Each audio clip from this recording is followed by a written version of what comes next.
Puji Tuhan, Bapak Ibu, kita bersama-sama berdoa sebelum kita mendengarkan firman Tuhan.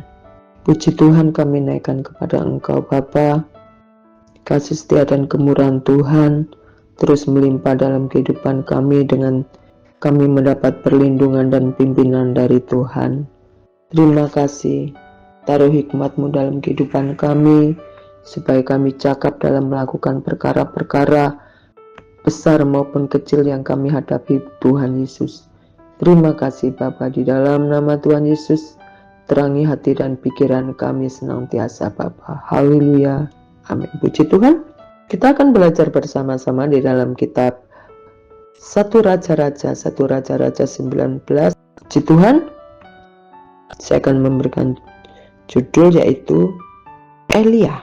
Elia adalah seorang nabi yang sungguh disertai oleh Tuhan dalam bertanding melawan 450 nabi-nabi Baal atau nabi-nabi palsu. Dengan disertai oleh Tuhan, Elia berhasil menunjukkan kedikdayaan Tuhan. Elia menunjukkan bahwa Tuhan yang dia ikuti, Tuhan yang ia layani adalah Tuhan yang hidup. Sehingga Elia membunuh para nabi-nabi palsu.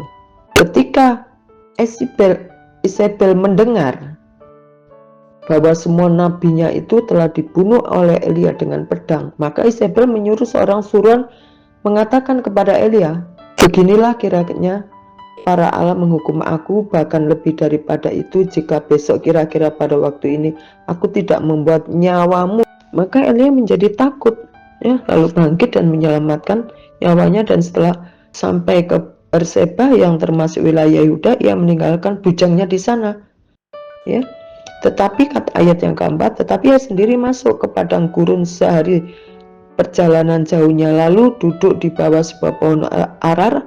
Kemudian ia ingin mati. Katanya, "Cukuplah itu sekarang ya Tuhan, ambillah nyawaku, sebab aku tidak lebih baik daripada nenek moyangku."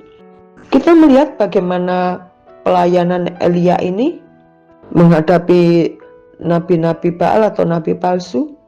Bagaimana Elia melayani janda di Sarfat itu, dan bagaimana pula Elia terus menyatakan bahwa Tuhan yang ia layani adalah Tuhan yang hidup. Kita melihat di sini bahwa Elia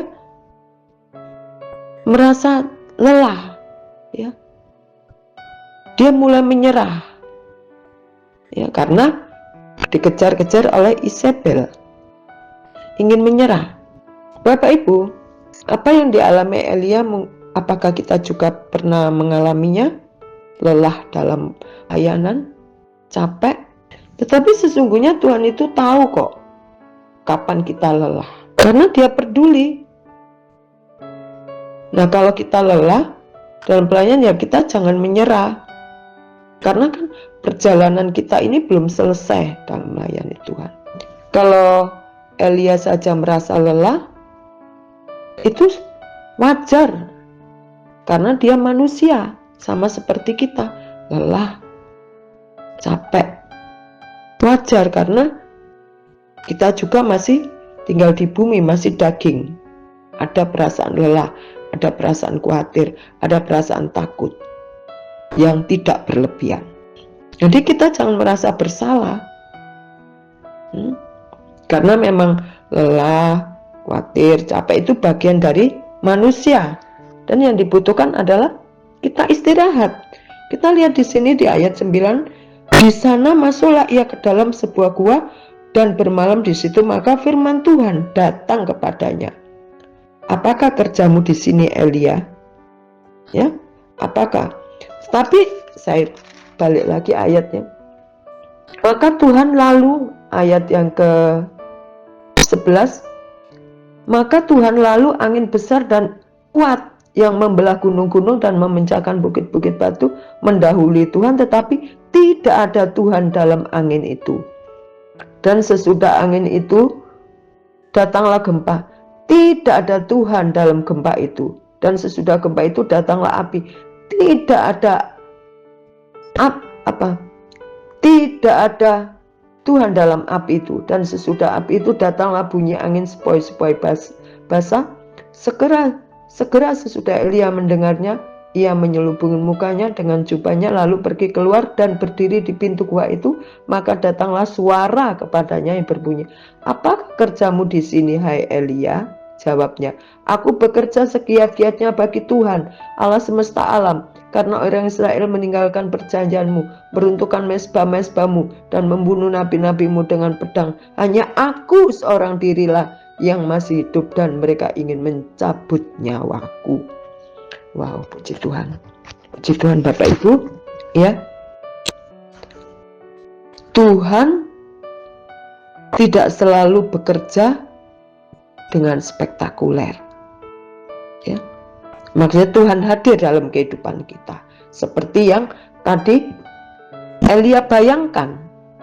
Dia pikir Tuhan datang gempa, ya.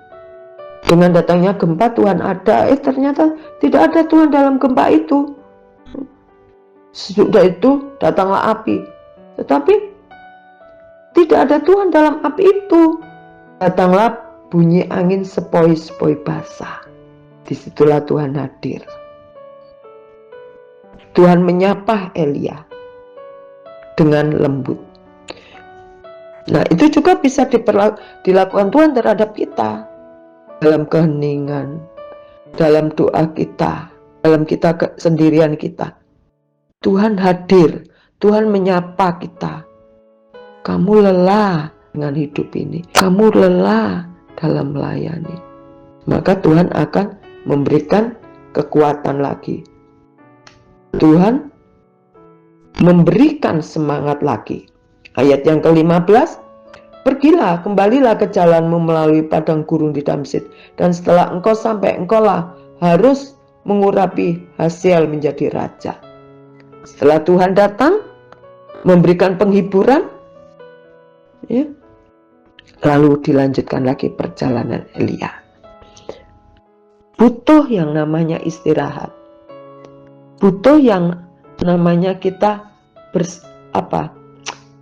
bercengkraman dengan Tuhan. Waktu yang kita sediakan hanya berdua dengan Tuhan. Dan saya percaya setiap kita membutuhkan kesendirian hanya dengan Tuhan saja. Si Tuhan, biarlah kita juga belajar dari Elia, bagaimana Elia melakukan pelayanan menjadi lelah, tapi Tuhan menghampiri untuk memberikan kekuatan dan memberikan kepastian bahwa Tuhan itu hadir, Tuhan itu setia dalam kondisi apapun terhadap Elia. Begitu juga terhadap saya dan Bapak Ibu Saudara sekalian. Puji Tuhan, mari kita berdoa bersama-sama. Puji syukur kami naikkan kepada Tuhan, Allah yang setia, Allah yang senantiasa hadir dalam kehidupan kami.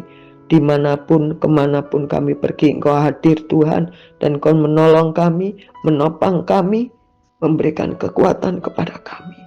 Terima kasih, Engkaulah harapan kami satu-satunya, Engkaulah sandaran, Engkaulah pelepas dahaga kami di waktu kami haus Tuhan. Terima kasih Bapa, dalam nama Tuhan Yesus, haleluya, amin. Tetap semangat melayani Tuhan Bapak Ibu, percayalah Tuhan terus menyertai perjalanan hidup Bapak Ibu Saudara sekalian. Amin.